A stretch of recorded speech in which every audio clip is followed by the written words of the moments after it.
What's up everyone, Tony Bonvecchio from the Strength House. Today I'm going to talk everything inverted rows. So inverted rows are a great body weight exercise for the upper back that you can do with minimal equipment. So if you've got a power rack and a barbell, or if you've got something to hang a suspension trainer from, you can train your upper back pretty hard regardless of your ability level. You can scale this one from total beginners all the way up to advanced lifters. So I'm going to show you barbell inverted rows first. What I've got is a barbell set up in a power rack, and you can adjust the height to make it more difficult or less difficult. The higher it is and the less you angle your body, so the more upright you are, the easier it'll be, and the lower the bar slash the steeper the incline, the more difficult it'll be. So what you always want to do is, if you set this up in a power rack on J hooks, you always want to be inside the rack, pulling back into the rack, just so you don't go this way and then pull the bar out over the hooks. So what I'm going to do here is I'm going to use a pronated grip. You can go pronated or supinated, whatever it is that feels best for you. And then the grip width is individualized as well. You can go out wide, you can go narrower to hit different parts of your back. A lot of versatility here. So what I'm going to do is I'm going to walk myself so my feet are forward.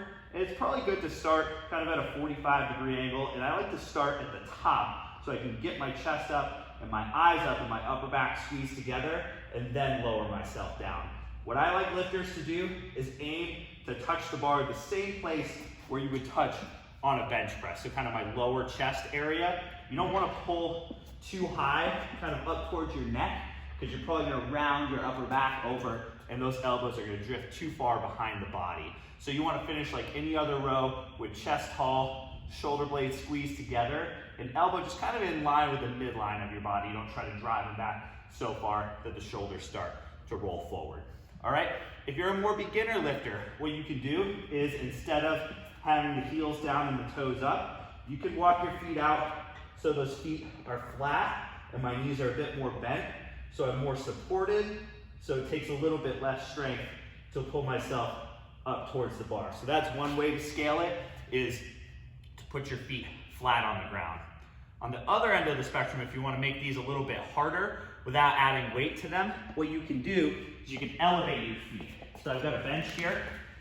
Roll this bench in a little bit closer, and then I'm going to put my feet up on the bench so I can create an even steeper incline here. So less of my body is supported on the ground, and then I'm going to make this quite a bit more difficult by elevating my feet.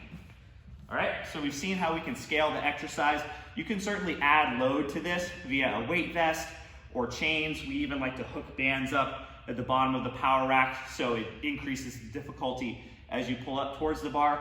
Lots of different options there. All right, so that's the barbell one. All the same technique stuff applies for the suspension trainer inverted row, but you get a little bit more freedom as far as how your wrists, elbows, and shoulders can move. All right, so same thing, we like to set these up somewhere around between like hip height and lower chest height to scale the difficulty. Now you're just gonna walk yourself back. Again, starting at the finish position. So my shoulder blades are squeezed together, my chest is tall, my eyes are up. I'm gonna lower myself down slowly and pull myself up to the top. You can see here I'm rotating my wrists as I go. There's a ton of freedom here to kind of just do what's comfortable. And again, if these are a little bit too difficult, you can go feet flat on the ground, like so. Or if you want to make it more difficult, again, elevate those feet. All right, so those are all the basics about inverted rows. Really versatile exercise that's great for beginners and advanced lifters alike.